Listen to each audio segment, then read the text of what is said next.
I'm Senator Andy Kim from New Jersey. About 20 years ago, when I first came to work for the federal government, I walked through these doors right behind me.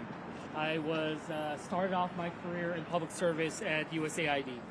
And I just have to say how proud I was to be able to serve the country, how proud I was to work for USAID, to be part of the foreign policy of this country. And I have to tell you, it was really tough today walking through these same doors 20 some years later, only to see it shut down to employees. Now, I got all weekend long, I was getting calls and phone calls from people that I worked with at USAID before, people that are there now, people who have been disrespected by this administration that pushes them to the side, basically calls them criminals, and tells them not to show up to work today. In fact, I went inside trying to speak to the acting administrator, Gray. Unfortunately, was not able to meet with him, and I'm going to continue to try today to be able to meet with the acting administrator because I want to hear straight from him.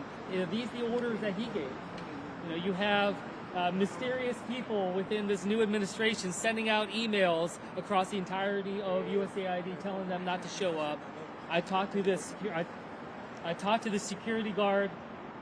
I talked to the security guard just in there. He said he has been given specific orders to prevent employees of USAID from entering the building today. And I just find that to be absolutely ridiculous. You know, this is no way to govern. This is no way to treat public servants. And this is no way for us to conduct our foreign policy as a country. So I just had to show up today, see it with my own eyes, you know, the chaos of this administration and just their attacks upon public servants in our country.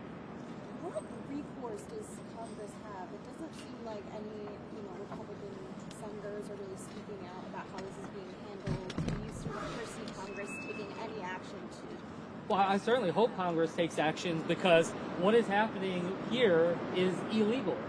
It is unacceptable to have a president try through executive power be able to reorganize or remove USAID. This is an entity that was created through federal statute, codified through federal statute, and something that cannot be changed, cannot be removed except through actions of Congress. So the idea that they are moving forward in this way without any notification to us about trying to change federal statute, just shows how much of a power grab this is. So yes, I do hope that Congress, I certainly want to go back to the Capitol today, engage with my colleagues and see what actions we can take to try to stand up for the American people, stand up for our laws. What message do you send to those employees that were not allowed or were escorted in and then escorted out? And we even heard from some of them that they are worried about the repercussions this could have worldwide. Yeah, I mean, first and foremost, I tell the staff of the USAID, I'm sorry for what's happening to them.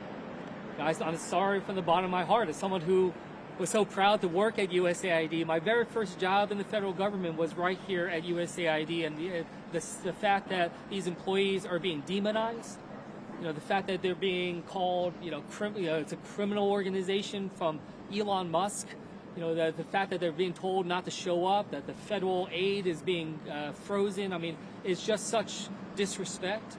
They deserve better. They are public servants. They swear an oath to serve this country, and right now they are being treated as if they're the criminals.